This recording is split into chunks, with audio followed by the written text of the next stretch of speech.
Wanita ini bernama Sujin. Dia terlihat sedang duduk di peron stasiun kereta dengan tatapan nanarnya. Sesekali ia melihat jam tangan dan terlihat linglung seperti sedang menanti kedatangan seseorang. Rupanya ia juga membawa 2 tiket. Yang gak lama kemudian ia remas tiket itu sembari beranjak pergi meninggalkan peron stasiun kereta dengan tangis yang gak bisa ia bendung lagi. Rupanya Sujin baru saja mengalami hari yang berat lantaran ia diputusin oleh mantan kekasihnya yang selingkuh dengan wanita lain. Saking stresnya ia mampir ke minimarket untuk membeli minuman kaleng.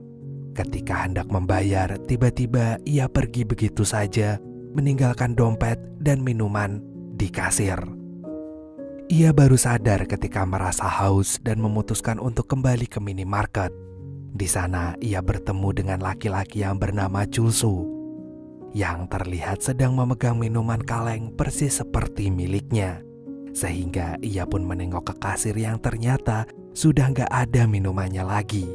Lantaran mengira bahwa minuman itu adalah miliknya seketika.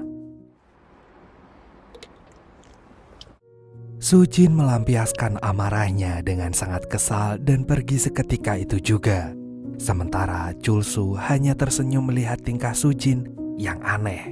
Chulsu yang hendak minum baru tersadar bahwa minumannya telah dihabisin dan akhirnya ia pun meremas kaleng minuman itu lalu melemparnya ke tong sampah. Sujin baru tersadar bahwa dompetnya tertinggal di minimarket setelah ia hendak membayar ongkos bis.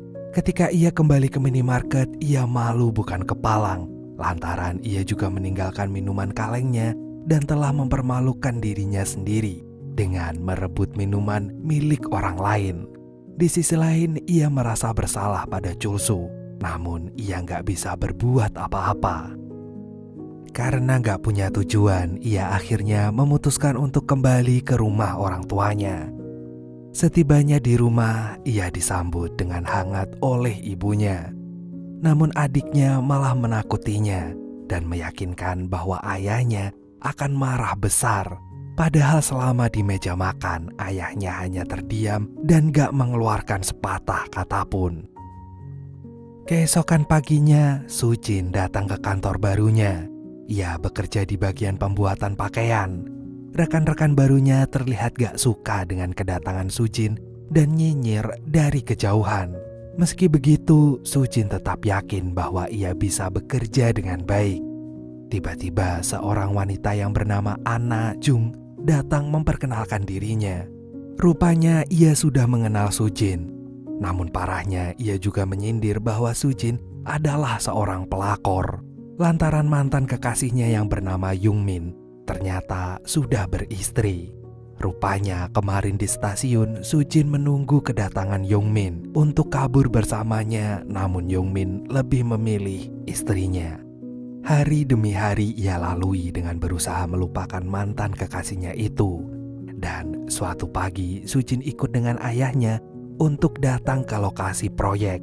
Selama di perjalanan, Sujin berusaha minta maaf pada ayahnya karena telah merepotkannya.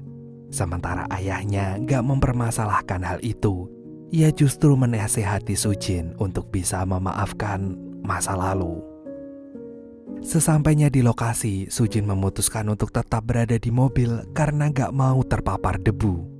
Tiba-tiba di sana ia bertemu dengan Chulsu, yang rupanya Chulsu adalah seorang kuli bangunan yang bekerja untuk membangun gedung milik ayahnya Sujin. Sujin terus mengawasinya, namun dia ragu apakah orang itu benar Chulsu atau bukan. Keesokan harinya, masalah terjadi di tempat Sujin. Ruangan milik atasannya akan direnovasi harus ditunda pengerjaannya karena uang muka yang akan dibayarkan dibawa lari oleh rekan kerjanya. Sujin yang gak tega pun berusaha membantu atasannya dengan menghubungi ayahnya dan memintanya untuk mengirim salah satu karyawannya. Dan benar saja, orang yang dipercaya ayahnya itu adalah Chulsu. Ketika Chulsu hendak datang ke kantor, atasannya pun menyambut di depan lift, ditemani dengan Sujin. Namun rupanya mereka berdua mengenali satu sama lain. Chulsu tampak kalem. Sebaliknya, Sujin kabur dan mengamatinya dari jauh karena salah tingkah dan merasa malu dengan Chulsu. Di saat jam istirahat sedang berlangsung, Sujin hendak mengambil minuman kaleng. Tiba-tiba dikagetkan dengan kedatangan Chulsu yang merebut minuman Sujin dan meneguk persis di depannya sampai habis. Sujin tertegun karena ternyata Chulsu masih mengingatnya, bahkan sampai mereka ulang adegan pertama kali mereka bertemu. Di tengah jalan pulang, Sujin yang masih teringat dengan kejadian tadi siang gak bisa menahan senyum di bibirnya. Tiba-tiba Chulsu menyapanya hingga membuat Sujin gugup. Rupanya ia akan pulang naik taksi. Ketika ia sedang merentangkan tangan untuk memanggil taksi, tiba-tiba saja seorang copet menarik tas Sujin dan membawa kabur tasnya. Beruntungnya, anjay keren. Setelah kejadian itu, Chulsu gak bisa membiarkan Sujin pulang sendirian. Ia pun menawarkan tumpangan. Awalnya Sujin ragu untuk menerima bantuannya karena di dalam mobil penuh dengan perkakas tukang. Namun akhirnya ia menerima bantuan Chulsu. Ia bahkan menikmati perjalanan mereka berdua dengan mobil butut Chulsu. Keesokan harinya, Sujin mulai bersolek dan berharap bisa bertemu dengan Chulsu lagi. Namun kenyataannya selama ini di tempat kerja, ia gak punya kesempatan untuk bertemu dengan pujaan hatinya. Ia bahkan nekat celinguan di depan mobil Chulsu, namun akhirnya ia beranjak karena salah satu teman Chulsu menegurnya. Malamnya, Sujin dan Chulsu ketemu di angkringan. Mereka semua duduk bersama. Teman-teman Sujin merasa kesal karena ia hanya duduk terdiam bersama Chulsu. Padahal di balik meja itu, kedua tangan mereka saling menggenggam dengan erat. Saking kesalnya, teman-teman Sujin dan Chulsu meninggalkan mereka berdua. Tepat setelah itu, Chulsu memberinya tantangan. Jika Sujin mampu menghabiskan soju itu, artinya mereka berdua berpacaran. Jika nggak minum, artinya mereka nggak akan pernah kenal satu sama lain. Dan akhirnya, semenjak saat itu, mereka pun resmi berpacaran. Sehari setelahnya, Chulsu menjadi lebih rajin mencukur jenggotnya, berkumur dengan cairan penyegar, dan berubah penampilan menjadi lebih rapi dan bersih. Karena ia sadar bahwa saat ini ia berpacaran dengan putri bosnya. Di sisi lain, Sujin menjadi lebih bahagia sejak berpacaran dengan Chulsu. Ia belajar banyak hal darinya. Salah satunya adalah belajar memukul bola dari mesin otomatis. Gak hanya itu, Sujin juga makin sering berkunjung ke rumah Chulsu dan menjadi lebih tahu banyak tentang hal dirinya. Dan dari situlah ia tahu bahwa ternyata Chulsu pernah belajar arsitektur. Keesokan harinya, Sujin gak sengaja menemukan kunci apartemen Yongmin. Lantas ia mengambil beberapa barang yang tertinggal di sana dan meletakkan kuncinya di kotak surat. Sesampainya di rumah, ia menceritakannya kepada Chulsu. Namun Chulsu terlihat acuh aja. Merasa kesal, Sujin pun ngambek. Namun gak lama kemudian amarahnya mereda. Ia bahkan meminta ketiga temannya untuk menjahitkan pakaian untuk Chulsu agar dikenakan saat ia mengikuti ujian arsitektur. Hari ujian pun tiba. Chulsu terlihat keren dengan pakaian barunya. Ketika hendak memasuki ruangan, Chulsu meminta Sujin untuk gak menunggunya. Namun Sujin yang keras kepala gak menghiraukannya dan menunggunya sampai ujian selesai. Ketika di rumah, Sujin gak bisa menahan senyumnya. Ayahnya pun mengira ia sudah punya pacar dan mendesaknya untuk mempertemukannya dengan pacar barunya. Awalnya Sujin menolak karena ia yakin ayahnya gak akan merestui hubungan mereka. Namun akhirnya ia berkenan memperkenalkan Chulsu kepada ayahnya. Keesokan harinya, Sujin membujuk Chulsu untuk mau menemui ayahnya. Sulit sekali membujuknya. Chulsu berkata bahwa ia gak bisa berkomitmen. Bahkan di hari ketika mereka telah membuat janji temu dengan keluarga Sujin, Chulsu masih meragukan restu dari orang tua Sujin. Dan benar saja, setelah keluarga Sujin datang, suasana menjadi canggung. Sujin yang gak tahan dengan suasana itu pun memutuskan untuk pergi ke toilet. Namun sayangnya toilet penuh sesak sehingga ia harus pergi keluar mencari toilet lain. Awalnya ayah Sujin gak merestui hubungan mereka. Ayahnya Sujin gak mau putrinya pacaran dengan seorang kuli bangunan miskin seperti Chulso. Dan agar Chulso pergi dari kehidupan Sujin, sang ayah pun sampai tega memecat Chulso dari proyeknya. Namun akhirnya ayahnya luluh setelah melihat kesungguhan hati Chulso yang membopong putrinya lantaran putrinya pingsan di tengah hujan. Ia semakin yakin restunya setelah Sujin siuman dan mendekap Chulso dengan erat. Hingga akhirnya restu orang tuanya membawa mereka sampai ke pelaminan. Kehidupan mereka setelah menikah menjadi lebih cerah, apalagi setelah Chulso lolos dari ujian arsitekturnya. Sujin pun gak keberatan untuk pindah ke rumah Chulso yang masih berantakan. Suatu hari Sujin lupa mematikan kompor. Chulso lari kepanikan untuk mematikan kompornya. Alih-alih memarahi, ia malah menggoda istrinya yang baru saja selesai mandi. Lambat laun, karir Chulso mulai melejit, dibantu oleh ayahnya Sujin. Ia dikenalkan dengan relasi ayahnya hingga berhasil mendapatkan kontrak. Kebahagiaan terpancar dari reaksi Sujin yang mendengar akan hal itu. Mereka pun mulai giat dengan pekerjaan masing-masing. Namun kebahagiaan itu gak berlangsung lama. Sujin mulai sering lupa dengan apa yang dilakukannya. Bahkan di suatu hari, Sujin bertanya pada temannya, apakah mereka pernah lupa dengan jalan pulang? Mendengar hal itu, sontak temannya tertawa, lantaran mengira ia sedang bercanda. Namun tawa mereka kian mereda setelah melihat raut wajah Sujin yang sayu. Malam pun tiba, Sujin terlihat berjalan dengan berhati-hati seraya berusaha keras mengingat jalan pulang. Ia bahkan membuka kunci pintu dengan pelan, khawatir masuk ke rumah yang salah. Ia pun lega setelah melihat bahwa ia berhasil mengingat jalan pulang. Namun ia kembali dikagetkan dengan rumahnya yang terlihat asing. Rupanya dapur mereka direnovasi. Bahkan Chulso menyiapkan kompor canggih yang aman digunakan oleh Sujin. Sujin pun terlihat bahagia sampai air matanya menetes dari pipinya.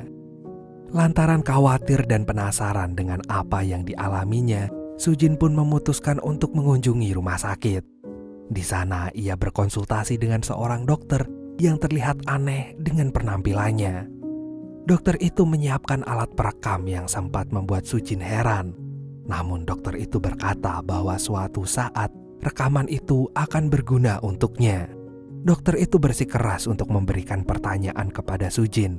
Namun Sujin malah menceritakan bahwa ia baru-baru ini menyukai suami orang lain dan dicampakannya. Dokter itu pun memintanya untuk kembali minggu depan. Di sisi lain, Chulso terlihat sedang pindahan ke kantor barunya. Ia dibantu oleh beberapa teman seperjuangannya. Mereka merasa bangga pernah mengenal Chulso yang kini telah sukses dengan karirnya. Sujin juga mulai mengenali ayah Chulso. Ia bahkan kian mengetahui siapa ibu Chulso sebenarnya. Rupanya Chulso memiliki kenangan buruk terhadap ibunya. Sujin pun meminta untuk memaafkan ibunya, namun mereka satu sama lain saling menurunkan ego. Bahkan ketika Chulso mengalami bangkrut, mereka saling menguatkan satu sama lain. Hari pun berganti. Sujin kembali ke rumah sakit dan berkonsultasi dengan dokter. Dokter itu mulai menyalakan alat rekamnya dan mulai bertanya pada Sujin tentang hari apa sekarang ini.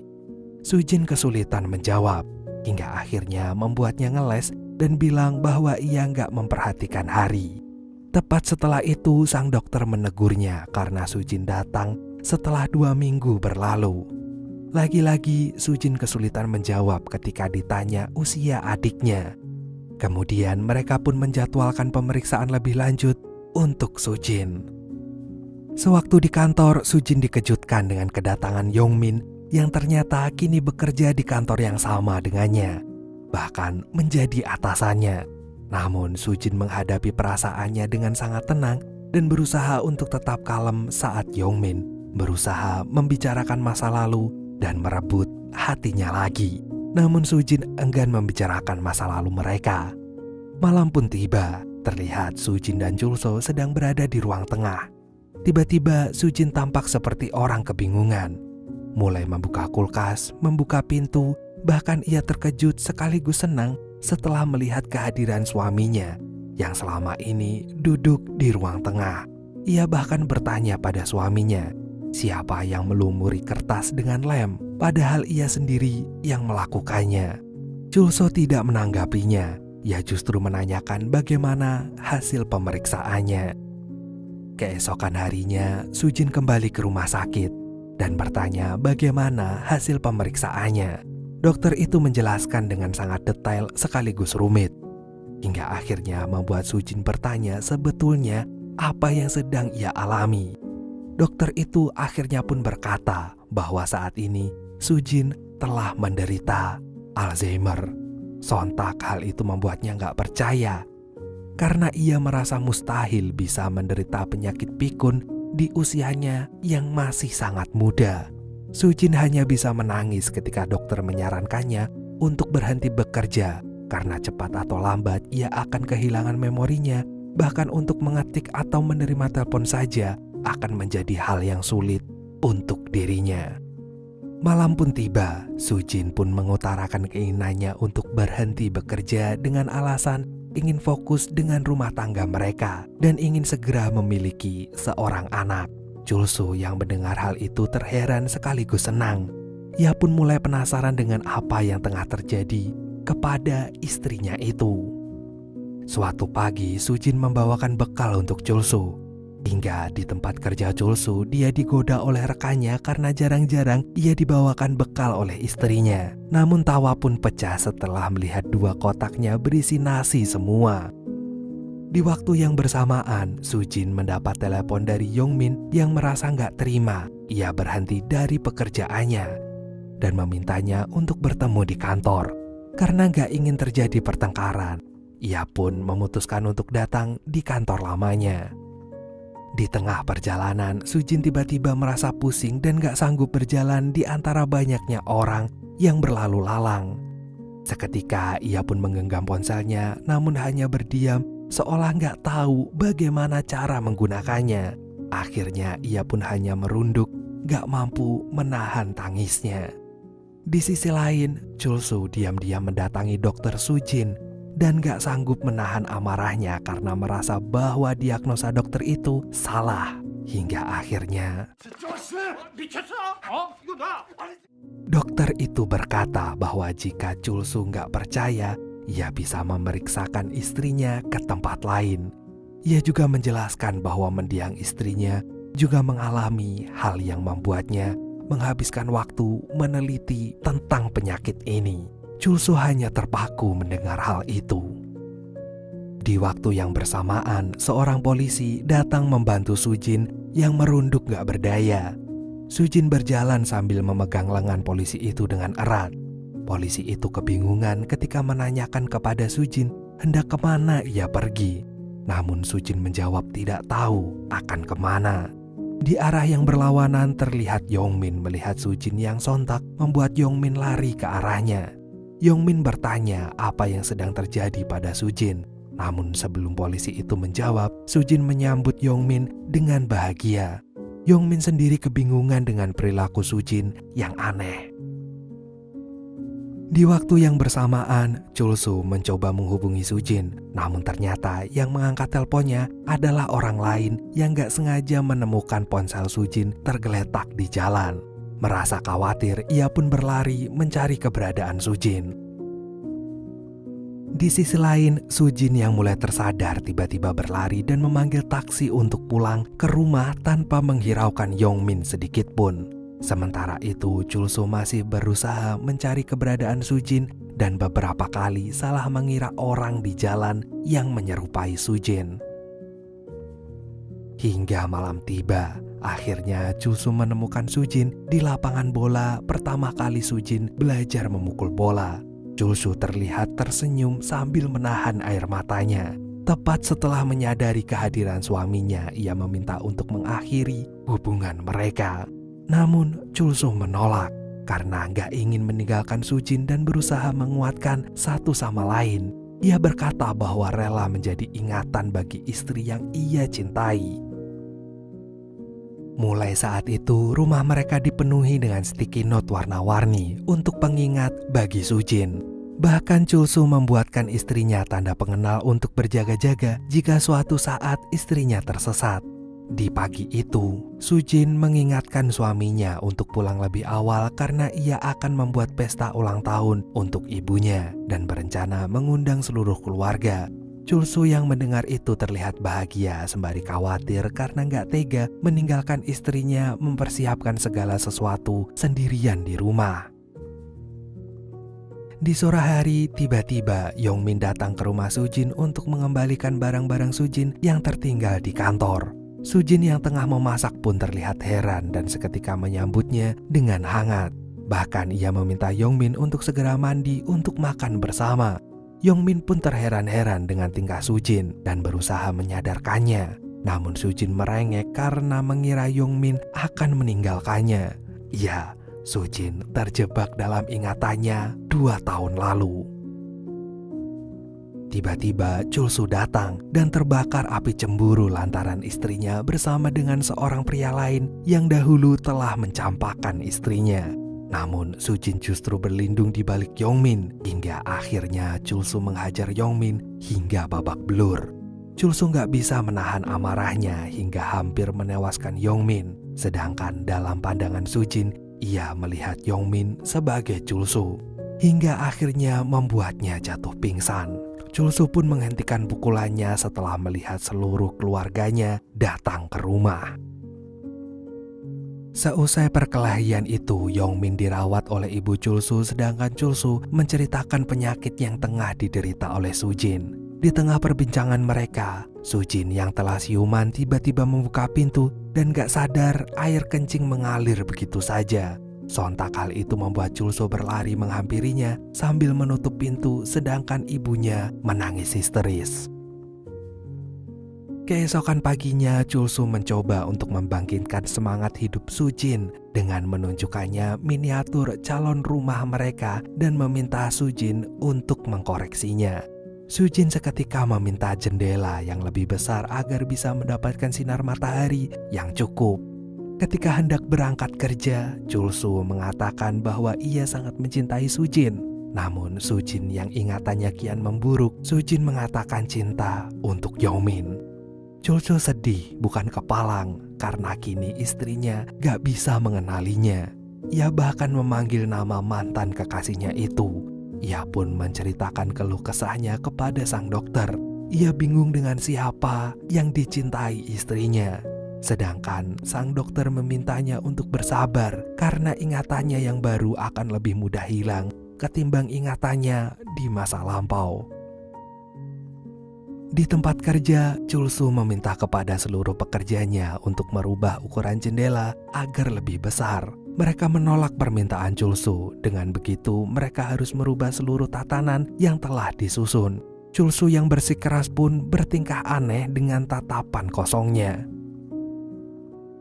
Di waktu yang bersamaan, Sujin terlihat sedang mengitari seisi rumah.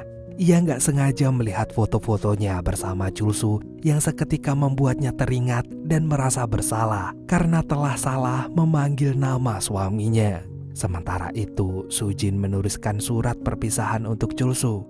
Ia bahkan meminta ayah Sujin untuk mengurus perceraian mereka. Chulsu seketika merasa hancur berkeping-keping. Ia bersikeras untuk tetap bersama dengan Sujin bagaimanapun keadaannya. Namun ayahnya meyakinkan bahwa Sujin gak mau membebaninya. Hingga akhirnya ia menyetujui perceraian itu. Sejak saat itu, Chulsu menghadapi hari dengan sangat berat. Ia menjadi seperti orang linglung. Ia berusaha mencari kemanapun istrinya pergi namun gak kunjung ditemukannya. Ia bahkan sengaja nggak membersihkan rumahnya karena nggak mau kehilangan kenangan bersama istrinya. Suatu saat ia berencana untuk pergi, namun sebelum beranjak, ia memeriksa kotak pos yang ternyata di sana terdapat surat milik Sujin yang ia tulis sebelum meninggalkan rumah itu. Ia berpesan bahwa suatu hari ia bisa mengingat semuanya dengan jelas dan meminta Chulsu untuk berhenti mencarinya dan menyuruh Chulsu untuk mencari pengganti dirinya yang lebih baik dari Sujin. Tentu saja Chulsu tidak tinggal diam, karena dari surat itu Chulsu mendapat petunjuk di mana keberadaan Sujin. Akhirnya ia pun mendatangi sebuah rumah sakit. Di sana ia diantarkan oleh seorang perawat. Perawat itu mengantarkan Chulsu ke kamar Sujin sambil menjelaskan kondisinya. Raut wajah bahagianya pun terpanar setelah ia bertemu dengan Sujin di balkon rumah sakit. Ia makin tersentuh setelah